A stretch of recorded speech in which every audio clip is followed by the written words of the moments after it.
pra você. Segunda-feira de manhã, pelo seu rádio de pilha tão docemente, e te ajudar a escalar esse dia mais facilmente.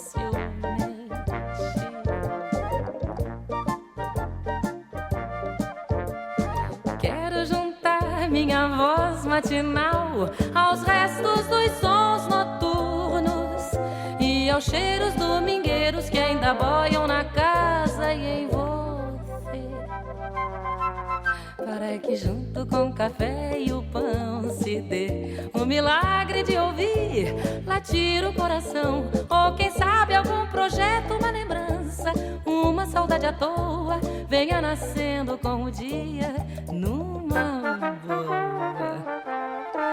E está com você na primeira brasa do cigarro, no primeiro jorro da torneira, nos primeiros aprontos de um guerreiro de manhã,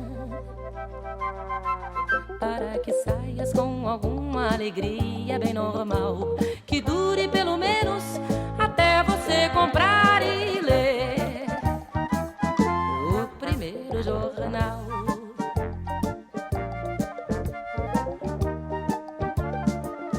O primeiro jornal.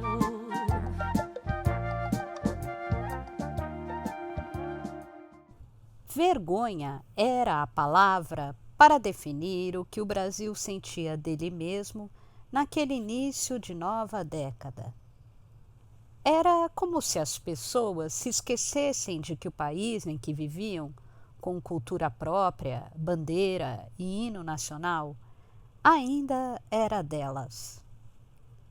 O Brasil tinha como donos 120 milhões de brasileiros antes de qualquer marechal tomá-lo de assalto. Mesmo estando aqui, tenho saudades do Brasil, dizia Elisa em suas conversas com César.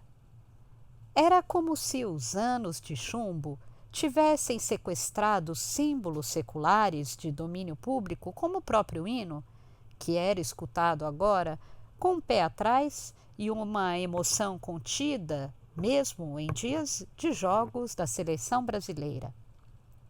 Cidadão que se deixasse levar por ele poderia ser apontado como um entreguista satisfeito com a política dos quartéis. Se emocionar com o Brasil havia se tornado um perigo. Oswaldo Mendes e Adhemar Guerra sentiam o mesmo e falavam sobre a Olimpíada da Dor, que a condição de exilado criava entre os artistas. Ganhava o selo de herói quem comesse o pão mais sovado pelo diabo. Gil, Caetano e Chico lideravam à frente dos nomes acima de suspeitas por terem saído para não serem presos. Elis, Simonal e Ivan Lins haviam se abaixado do tiroteio por aqui, ganhando balas perdidas e sem direito à medalha de honra. Oswaldo falava com Adhemar. A gente tem que recuperar esse país pra gente. Isso não é deles, é nosso. Como não podemos ser donos do chão em que pisamos? Não consigo nem torcer para a seleção brasileira. Um texto seu, Carta ao Exilado, inspirado na obra do dramaturgo Bertolt Brecht, definia a situação. Abre aspas. O pior é aquele que se torna um exilado em seu próprio país. Fecha aspas.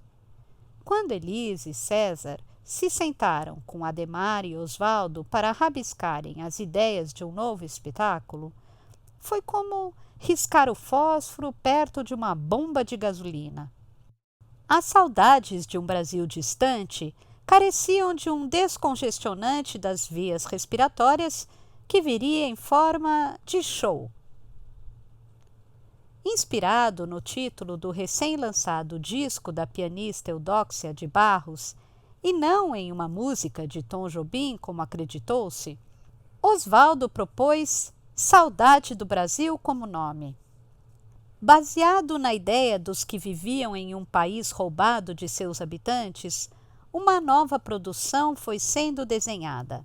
A bailarina Marica Guidali, húngara de berço e brasileira de adoção, fundadora da Companhia de Dança Ballet Stadium e de sólida filosofia de dança social e perturbadora, seria responsável pela coreografia, item que ganhava no espetáculo tanta importância quanto a música.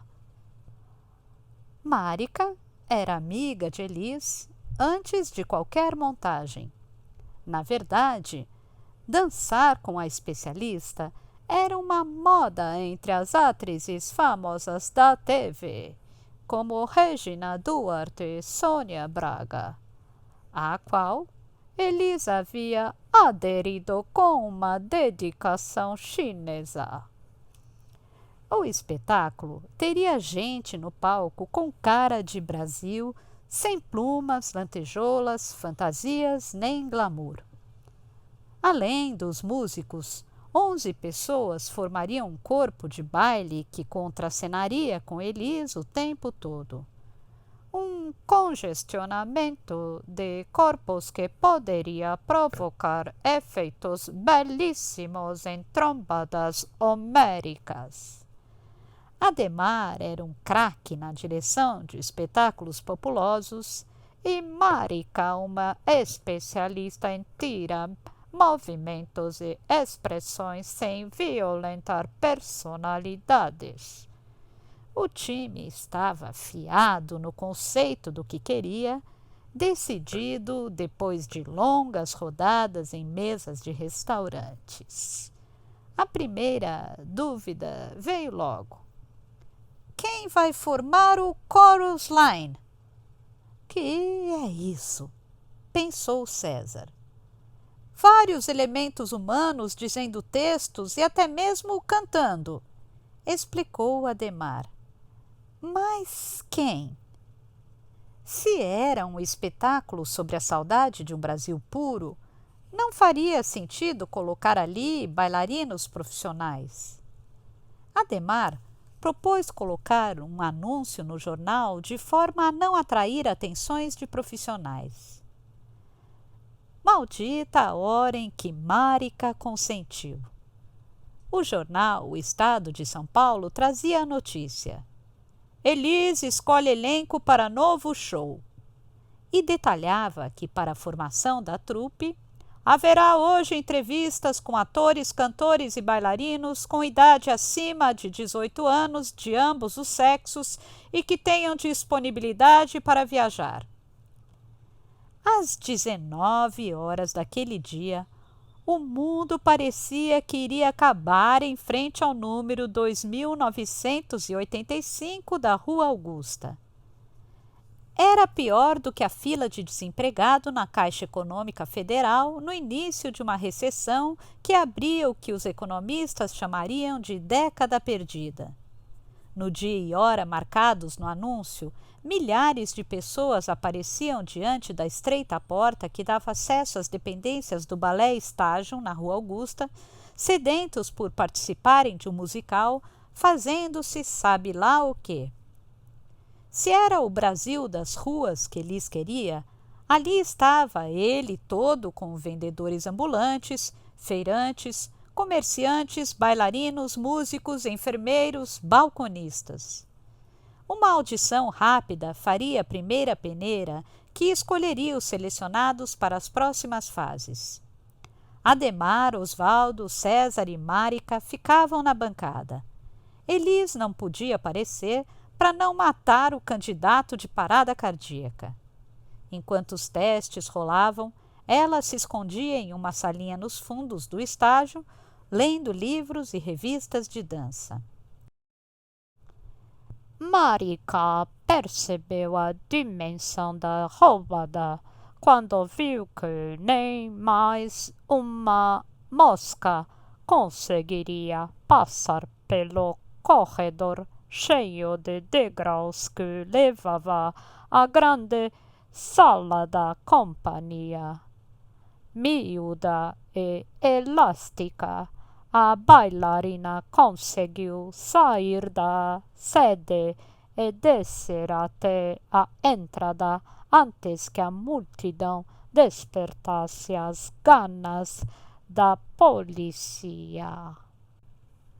A fila que se alastrava no sentido da Avenida Paulista já tomava quarteirões quando ela começou a distribuir senhas para grupos de candidatos, pedindo que voltassem nos dias marcados no papel.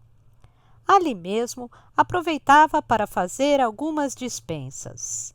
Chegou a um ponto que era dizer sorria. Se não tivesse dentes, o candidato nem precisava voltar. A esta altura, a pintura recém-terminada nas paredes do estágio já havia sido carimbada com solas de tênis, mas um certo controle foi retomado e as audições começaram. A ideia de identificar gente simples que representasse o Brasil não foi fácil. Havia candidatos excelentes, de belas estampas e técnica sofisticada, por exemplo, que não se conformavam em ser dispensados. Outros sem estampa alguma, que seriam ideais se conseguissem cantar 3 notas afinadas. A garota bonita demais poderia ser ótima, mas era bonita demais. E o rapaz fortão não era exatamente a representação de um Brasil de números de crescimento raquíticos. Um a um, os candidatos iam sendo dispensados ou não. Depois de algumas fases de teste, o chorus line ganhava forma. Um feirante da Zona Norte, chamado Orlando Barros, ficou com uma das vagas. A talentosa Brasília com outra. Depois de 40 dias de convivência, com superações físicas e emocionais o tempo todo, as dispensas começaram a ficar mais dramáticas. Um rapaz em especial provocou um dos momentos mais comoventes da seleção. Eram só César, Márica e Adhemar na sala, quando o homem entrou, ainda sem saber que estava na lista dos descartados. Depois de ouvir a justificativa trêmula de Adhemar, continuou ali, de pé, com uma falta de reação que dava a exata dimensão de sua tristeza. César não olhava em seus olhos e um silêncio enorme se fez. O homem ajoelhou-se lentamente e abaixou a cabeça para chorar.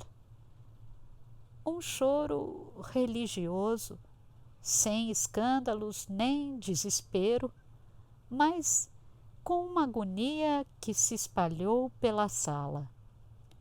Os avaliadores deixaram que ele desabafasse.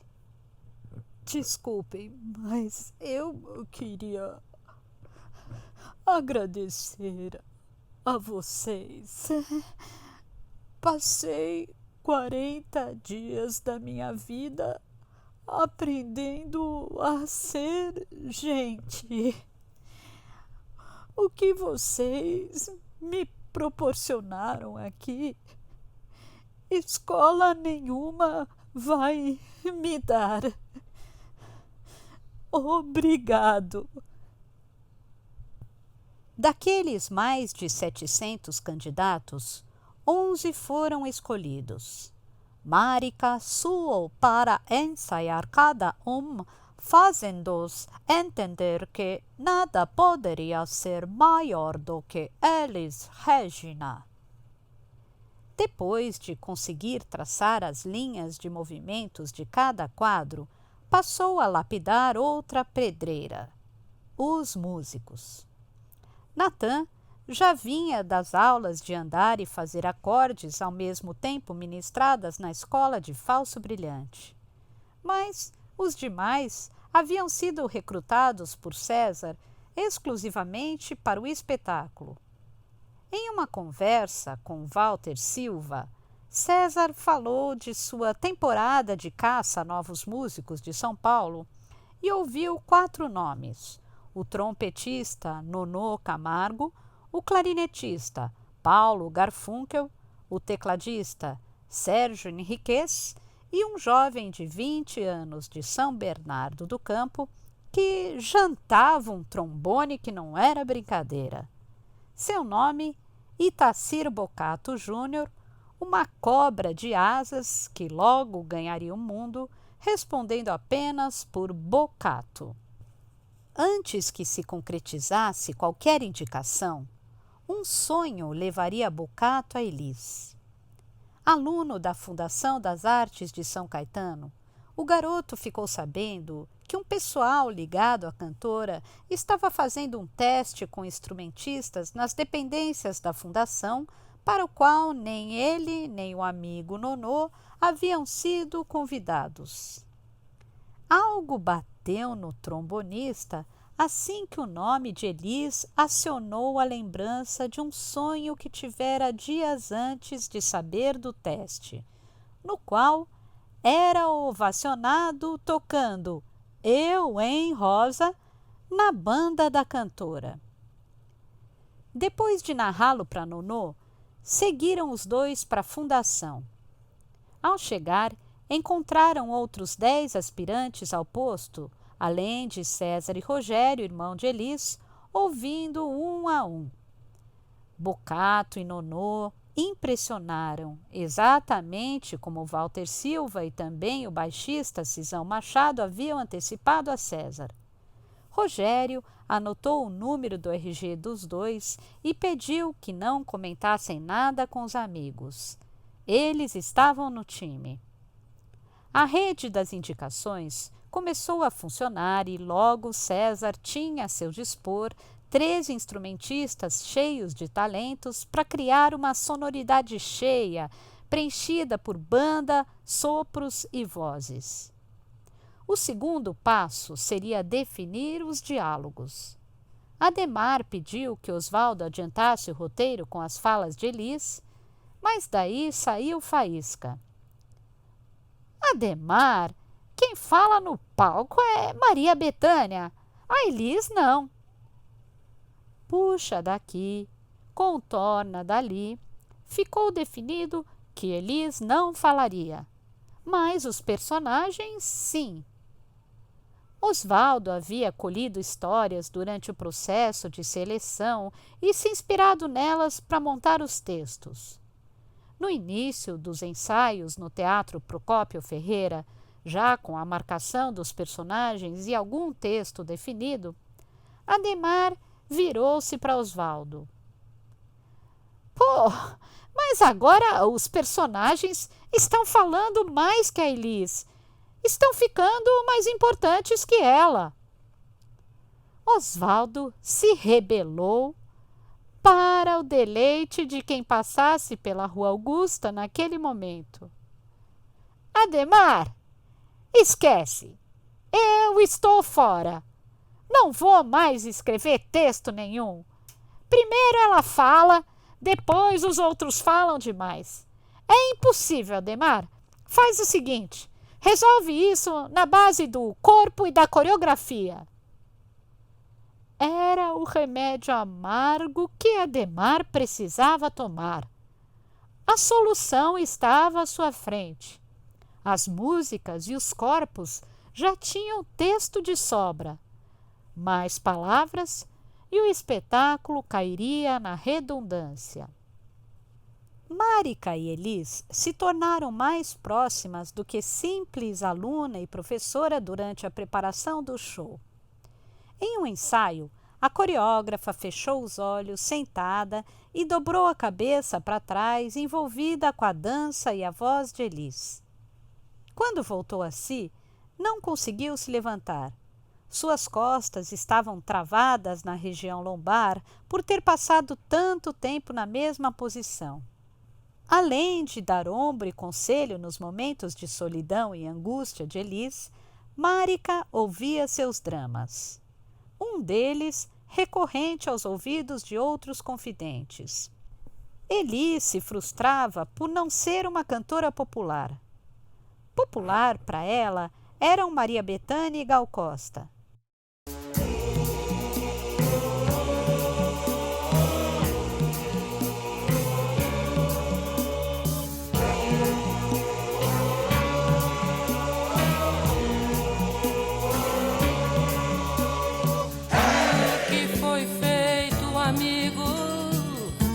De tudo que a gente sonhou, o que foi feito da vida, o que foi feito do amor.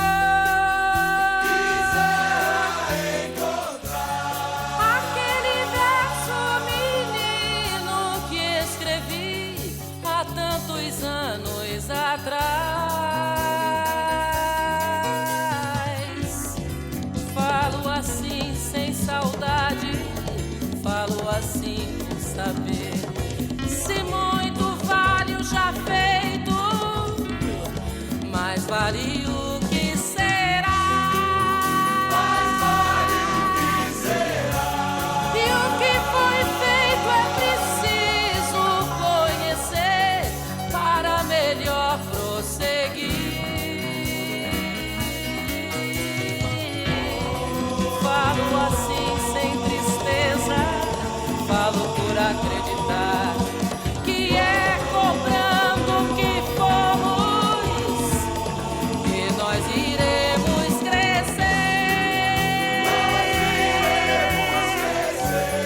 Outros outubros virão, outras manhãs plenas de sol e de luz.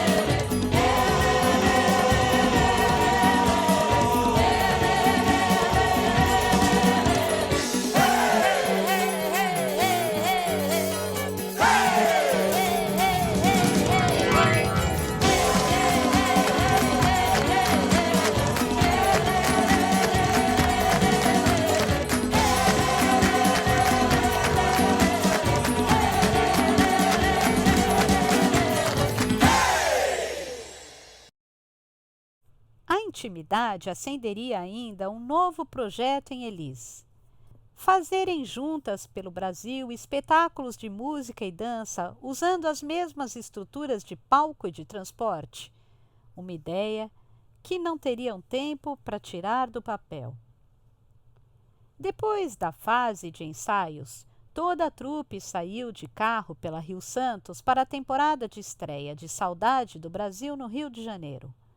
O percurso era uma festa, com músicos parando de praia em praia, tomando banho de mar e trocando de carro para que cada um passasse um tempo com Elis.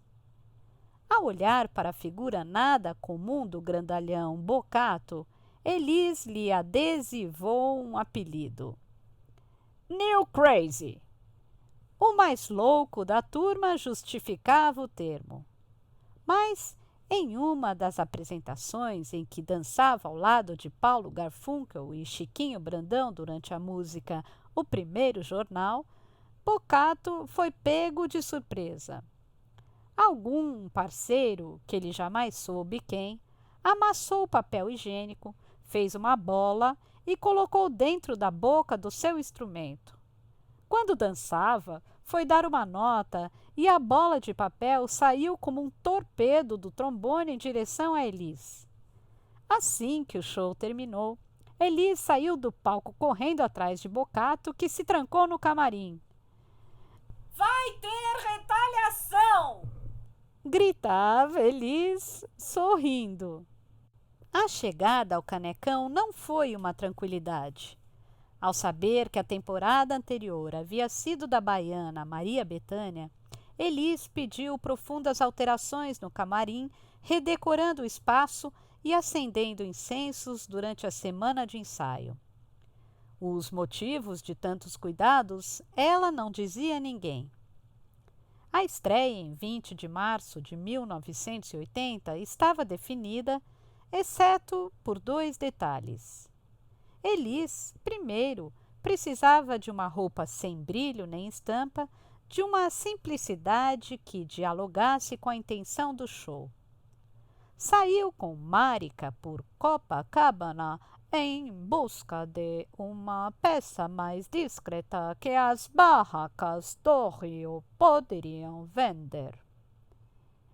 O espetáculo precisava também de um final. Aquela história em quadrinhos merecia um desfecho pacificador e inteligível que abraçasse cada esperança como uma possibilidade real. Sentado na plateia assistindo ao penúltimo ensaio, o compositor Gonzaguinha escreveu os versos e criou a melodia para uma canção que ele chamaria de Redescobrir, e que outros prefeririam Brincadeira de Roda. Uma espécie de jogo de palavras com perguntas de Elis sendo devolvidas em respostas pelos atores até soarem com uma energia só. Como se fora brincadeira de roda, jogo do trabalho na dança das mãos, o suor dos corpos na canção da vida, o suor da vida no calor de irmãos.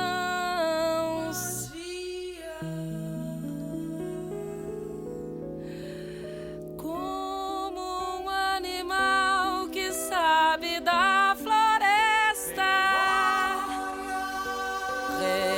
redescobrir o sal que está na própria pele,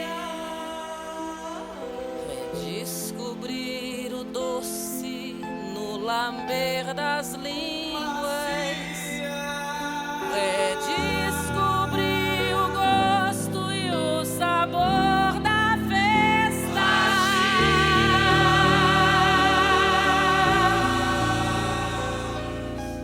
Vai o bicho, homem, fruto da semente, renascer da própria força, própria luz e fé, entender que tudo é nosso, sempre esteve em nós. Somos a semente, ato, mente, voz. Não tenha medo, meu menino povo, tudo principia na própria pessoa. Vai como a criança que não teme o tempo. Amor se fazer é tão prazer que é como fosse dor.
se for a brincadeira de roda, jogo do trabalho na dança das mãos, o suor dos corpos na canção da vida, o suor da vida. Nem sempre o resultado dos personagens cantando era um primor, até porque eles não eram profissionais. Às vezes soava mesmo uma temeridade, com homens em busca de notas inatingíveis para alguns, já que o tom era o de Elis. O uso de operários sem experiência, no entanto, assegurava um seguro perdão contra este tipo de falha. Apesar do conceito politizado desde a medula, Saudade do Brasil, que havia ainda recrutado Marcos Flaxman para fazer o cenário, era recebido como um espetáculo enérgico e de canções vibrantes que tinham uma função de roteiro para um grande discurso. Contudo, entender a mensagem era opcional, não obrigatório. Os arranjos de César estavam esquentados pelos sopros e imprimiam em Elis uma sonoridade grande e extrovertida. Quando cantava a moda de sangue e as aparências enganam, Elis passava a Bocato algo que ele ainda não sabia que existia. Afinal, se tudo parecia tão bem havia menos de 15 minutos antes de o show começar, o que poderia fazer com que Elis chegasse tão perto de desabar no palco? O fenômeno começava segundos depois da entrada de Elis. Assim que a voz surgia, uma névoa descia ao palco, trazendo um mal-estar físico. Foi preciso tempo para Bocato entender que a interpretação de Elis não era pura e simplesmente reflexo daquilo que ela vivia em carne e osso. Sua tristeza vinha de um mundo interno e invisível tão verdadeiro quanto aquele que todos podiam ver. As muitas horas vagas em uma cidade convidativa como o Rio de Janeiro, embora a temporada fosse longa, de quarta a domingo, com sessões duplas no fim de semana, poderia não prestar aos bichos mais afoitos que haviam chegado de São Paulo. Um deles, o trompetista Luiz Cláudio Faria, de 22 anos, saiu sem freios para a praia de Copacabana e entrou no mar subestimando a força das ondas. Abatido por uma delas, tombou, rolou, engoliu água e só voltou porque a maré o devolveu à areia. Faria passou mal à noite, foi ao hospital e saiu com uma cartela de plasio.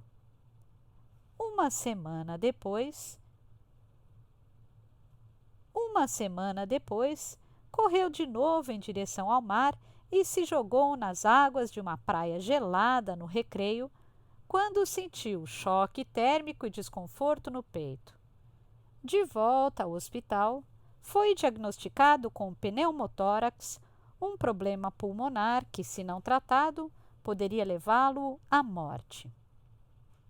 Elis tirou Faria do hotel onde os músicos estavam hospedados e o levou para o grande apartamento no Arpoador, onde ficava com César e os filhos Maria Rita, Pedro e João. Maria e Pedro ficavam em um quarto, Faria e João em outro. A cantora indicou o acupunturista japonês Yukio para acompanhar o paciente e ordenou aos empregados para fazerem uma dieta especial. Quando estava inspirada para preparar seu filé de peixe empanado com aveia, a própria Elis fazia o almoço. Após uma semana de spa, Faria estava de volta aos shows. O álbum Saudade do Brasil se tornou o segundo LP de Elis da fase Warner, gravado em estúdio com toda a Big Band que participava do espetáculo. Apesar de colocado como ponto alto na carreira da cantora, suas vendas não foram expressivas e teve pouca repercussão nas rádios. A loba uivou de novo. Mudar era uma questão de sobrevivência. Se quisesse entrar em crise, bastava comparar-se a Roberto Carlos ou Tim Maia, nomes seguidos pelas massas, procurados por programas de TV, onipresentes em emissoras de rádio e vendedores de remessas de disco, tanto no atacado quanto no varejo. Era como se a grande cantora pagasse um preço por não ter arredado o pé da ideia de só cantar aquilo em que acreditava. Sua carreira, em rápido retrospecto, havia sido marcada por músicas de nível estratosférico e, ao mesmo tempo, com poucos refrões radiofônicos. Elis já havia deixado de gravar alguns compositores como João Bosco e Aldir Blanc em busca de uma ruptura com o momento de contestação e em direção a um trabalho mais pop e palatável. A base que César havia criado vinha envernizada de uma sofisticação de 2 gumes. Se por um lado a blindava no pedestal de diva, por outro ajudava a criar resistências de consumo em registros mais populares. O grau de dificuldade que procurava nas composições lhe daria vitórias entre os entendidos e derrotas entre os iniciantes. Gostar de Elis Regina não era tão simples quanto se apaixonar por Roberto Carlos. Ganhar o mundo voltou a ser um desejo de Elis por aquele início dos anos 80. E, desta vez, seu alvo era o único lugar que ainda não conhecera seu potencial: os Estados Unidos. Wayne Shorter já era um titã quando conheceu Elis em uma viagem de férias pelo Rio de Janeiro. Se fosse para citar apenas 2 de seus feitos como acompanhante, bastava lembrar de Miles Davis e do grupo Weather Report, usinas que ajudou a erguer nos anos de 1960 e 1970.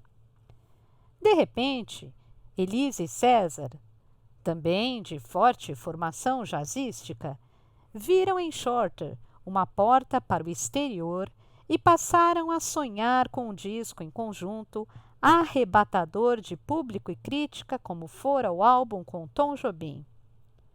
Shorter ficou pelo Rio por um mês com uma namorada portuguesa, Ana Maria, sendo ciceroneado por Elis e César, passando tardes com o casal ou na casa de Daniel Filho. Aceitou a gravação com os brasileiros, sem avisar que seu conceito de disco a 4 mãos era algo, no mínimo, bastante peculiar. Shorter partiu para compor os temas. Ao sentir que uma banda local era necessária, pediu a César que deixasse Natan, Luizão Maia e o baterista Picolé a seu dispor, e assim foi feito. Suas esquisitices, como parar tudo o que fazia para rezar em um dialeto estranho, eram aceitas no início como exotismos de um gênio em criação.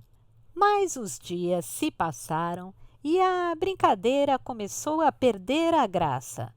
Elis e César perceberam que, de coletivo, aquele disco não tinha nada. O saxofonista fechava temas sem espaço para voz, até que César quis saber: então, onde é que a Elis vai entrar? Shorter coçou a cabeça até encontrar uma resposta. Bem, aqui tem uns 8 compassos em que ela pode fazer um vocalize. E quem faria as letras? Quais músicas seriam? Ninguém, além de César e Elis, parecia estar muito preocupado em responder. O saxofonista tratou de reunir seu time para o primeiro dia de gravações, que seriam feitas no estúdio da Som Livre, no Rio.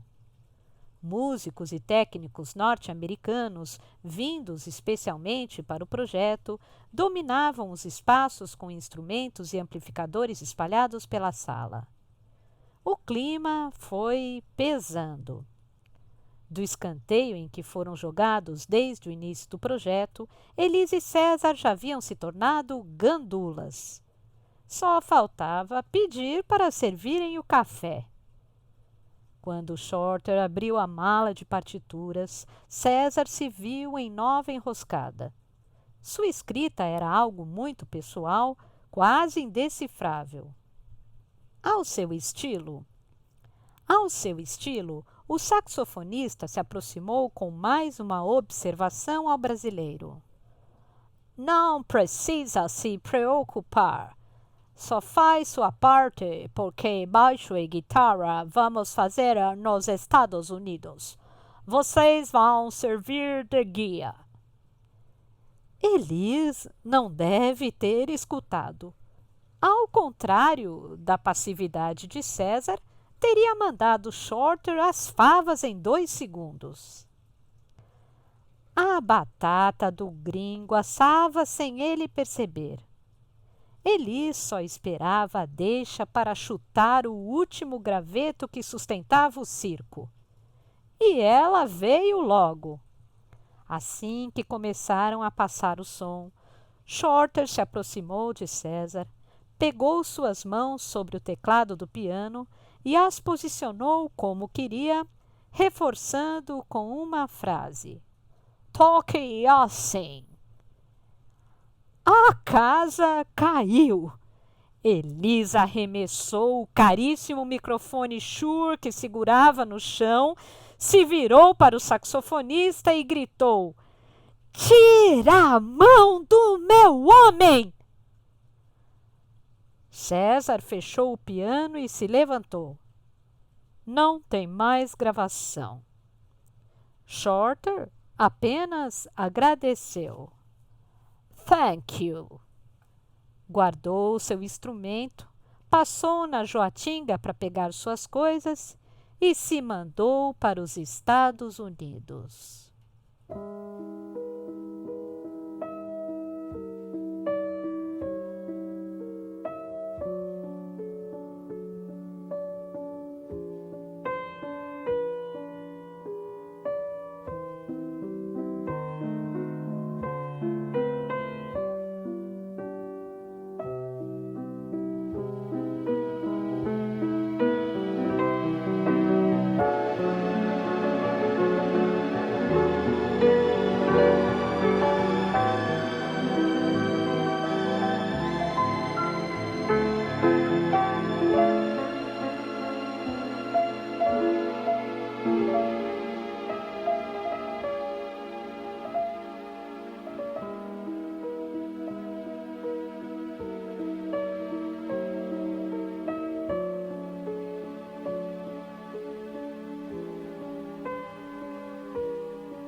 Sei que ainda vou voltar, vou deitar à sombra de uma palmeira que já não há, colher a flor que já não dá e algum amor talvez possa espantar as noites que eu não queria e anunciar